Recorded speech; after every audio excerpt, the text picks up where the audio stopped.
thank you again, Dr. Garg, for being here. And I think for the audience who may not know, Dr. Garg has a PhD from Johns Hopkins. He ran Aadhaar. He has just overhauled how India reads its economy, and we will talk about that. But सबसे पहले, sir, ये पूछना चाहूँगी कि under your stewardship, there is the first ever income survey that's going to take place in India. कैसे सवाल पूछेंगे आप कि भारतीय जनता आपसे सच्चाई में ये कन्फेस कर पाए कि इनकम क्या है? Because look at the number of people who actually pay income tax in this country. Surprisingly, the income survey is going on and the progress is extremely good. The kind of support and cooperation that people are giving, it's even exceeded our expectations. And you asked why are we doing this? Is internationally, if you look at it, a number of countries do it to get a better sense of how the income distribution is there in the country. And this was one data gap that was there in India.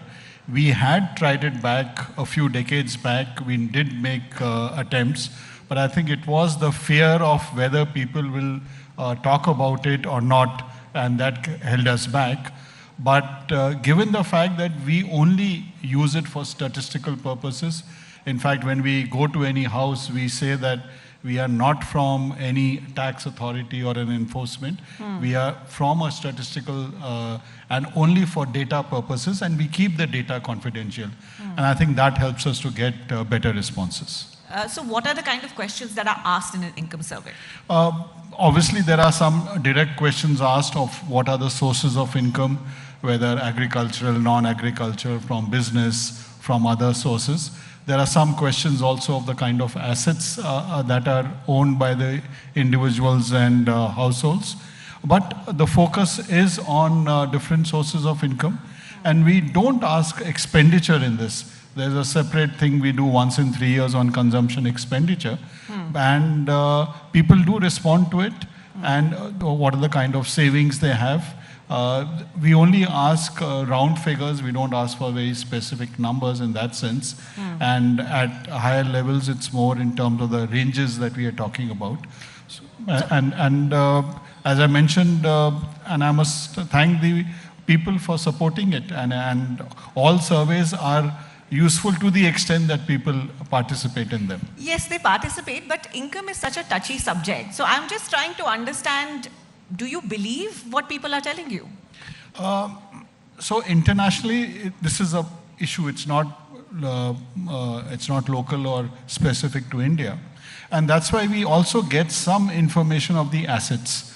So it helps to get a kind of a triangulation done, a validation done of the kind of income that they are talking about. And there are methods, statistical methods to make these corrections. And these are internationally used, and we would be also using those to ensure that the validation is there. And as I mentioned, you get a sense of the income distribution. And that is what is more important. What is the bottom decile? What is the top percentile? So that is what is used for policy making. We are really not interested in knowing an individual household, what is the income of that. But given the fact that for policy making, you want to have an idea of the number of people, let us say, in the bottom decile, bottom 10% of the country, so that one can look at what policies are needed or interventions are needed. Sure. One big change that everyone's talking about, and it's something that you have overhauled, is how India reads its own economy. For someone who's not an economist, what has changed? For the ordinary person, what has changed? There are 2 or 3 macroeconomic indicators which are internationally, universally used to understand an economy.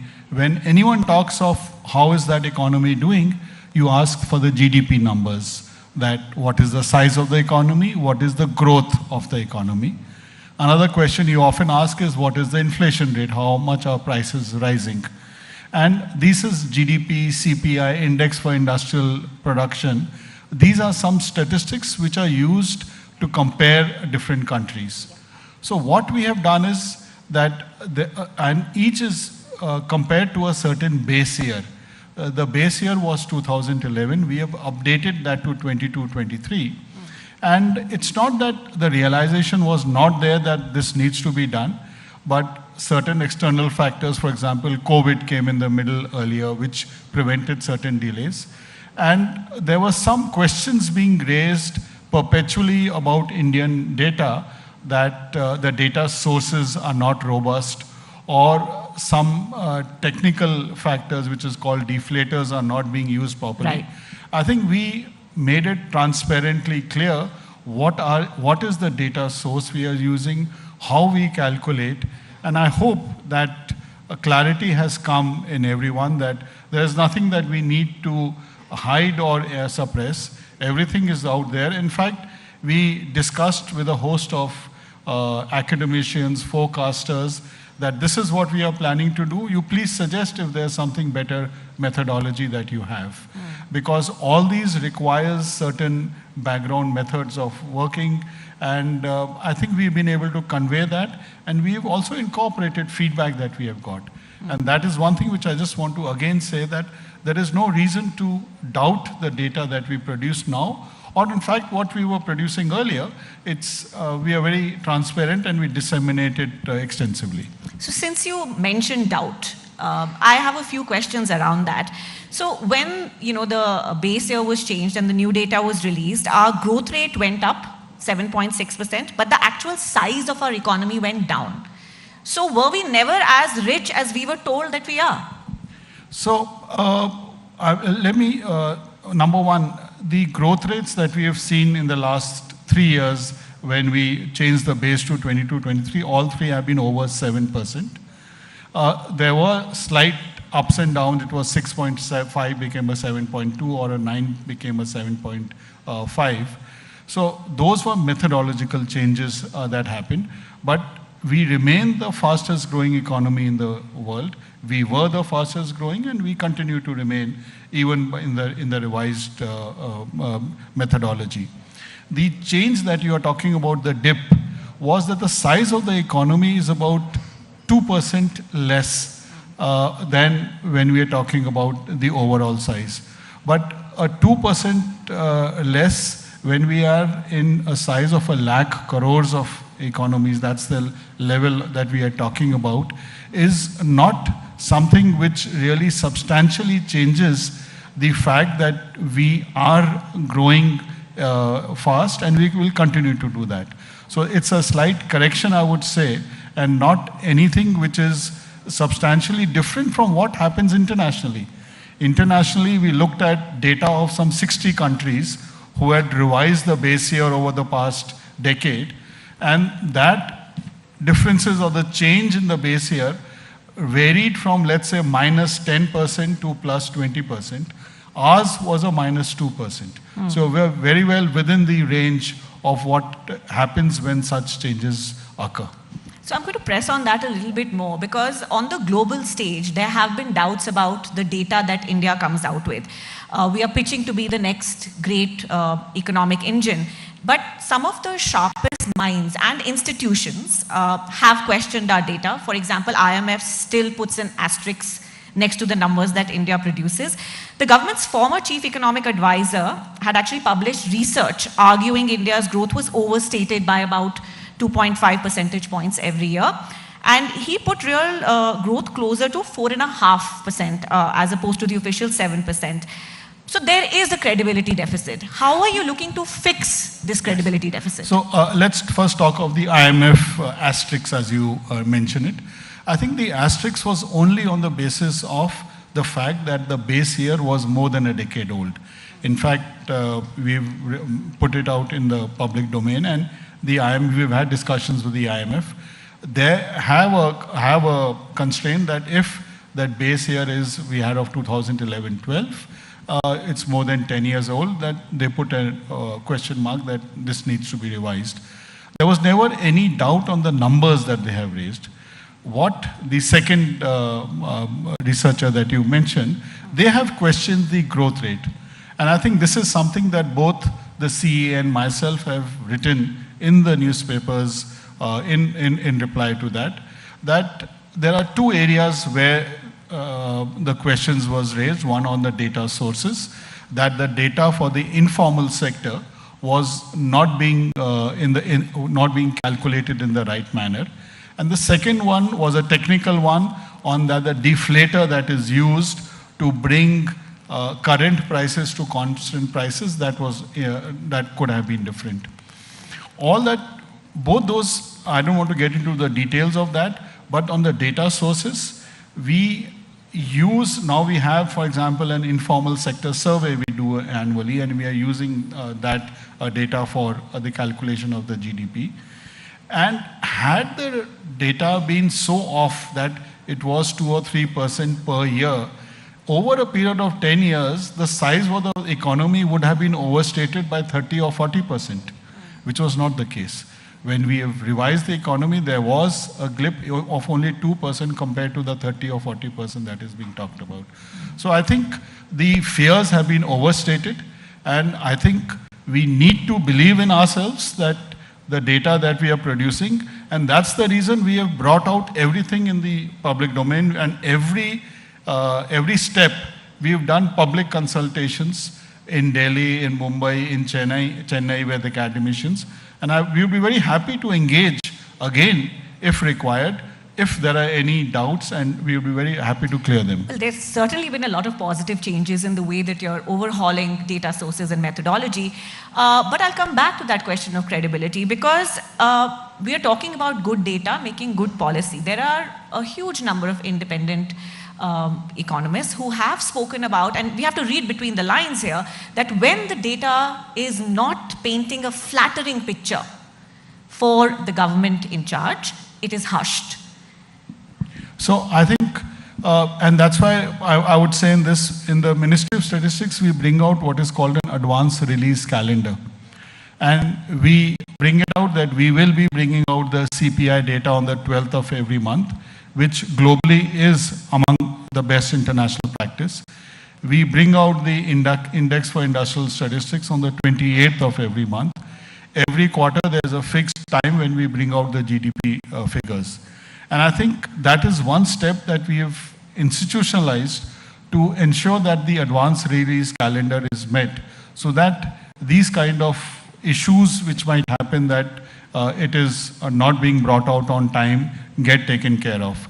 In fact, we have been focusing on the timeliness of publication of our survey results, our other indices that we bring on regularly. And we are working with other ministries and departments also in this context. So Dr. Garg, you're talking about the timeliness of the release of data, but people are questioning that the data that is not flattering is actually hushed. So those are two different things. So if data which is stated to be brought out at a particular time is being brought out regularly, I think that issue of not releasing that data should not be a question. And what is more important is that that data is available in the public domain. And that's why we have institutionalized these data user conferences to discuss with academics, with researchers, that if they have any issues on the data, on the macroeconomic data of the country that is being brought out, we would be very happy to discuss with them and ensure that any doubts are taken care of. Okay, fair enough. Like I was saying, there are many new things happening under your leadership. We've already spoken about the income survey. There is also a services survey that is underway. Can you tell us why you thought it was important, and what kind of data points are you hoping to get? Sure. So if you look at the industrial picture or the GDP, industries is one component, agriculture is one component, and services is one component. And services now are more than 50% of the economy. This was a data gap that we had, that we have adequate data on the agriculture side. We had the index for industrial production and other manufacturing indices. But on the services side, we were not bringing out a regular index. And that's what is the gap that we are filling in. One, by soon bringing out an index of services production. And the second is having an annual survey of the service sector enterprises. We have an annual survey of industries, which takes care of the manufacturing sector. We have an annual survey of the unincorporated sector enterprises, which looks at the informal sector. But this was one gap that we have, so that we get a better sense of which kind of services are growing, what is the kind of employment growth that is happening, what is the value addition in that sector, so that it gives an indication to any private investor or even the government to get a better sense of what needs to be done if there's an intervention required, where would investments, private sector can look at where investments are required, where skilling might be required. So these are the kind of questions that we would be able to answer with the services sector survey and the index that we will bring out. Sure, doctor अगर महंगाई की बात करते हैं कि inflation के numbers जो अभी आए, we saw that you've actually reduced the weightage given to food items in the basket from about 46% of the basket to down 37% because Indians supposedly are buying less food. Because I ask this question because that is where, when you see the kitchen and when you see the dinner table, that is where महंगाई pinches the most. और आपने खाने की जो weightage है, food items की weightage वो ही कम कर दी है बास्केट में. तो ये हम हर 3 साल में एक हाउस होल्ड कंजम्पशन एक्सपेंडिचर सर्वे करते हैं. हमने 22-23 में किया था और 23-24 में किया था. तो in that we saw that what are, and this survey constitutes both food and non food items. And जहाँ पे बढ़ोतरी हुई है is in areas like conveyance, in transport, in communication. That's where the expenditures have increased. Where there has been a substantial fall in expenditure is in fact in cereals. In cereals, there's been a halving at the lowest decile even. So around 10% of the budget, it has fallen to less than 5%. Where expenditure has increased in food items is in milk products, fish, meat, fruits. So there has been a rise in the value addition, if I can put it, on more higher value products, which in a way reflects the fact that the incomes are increasing. Internationally also you see, as income rises, the proportion of expenditure on food reduces, which is to be expected because a person can only consume a certain amount of food even if they have higher incomes.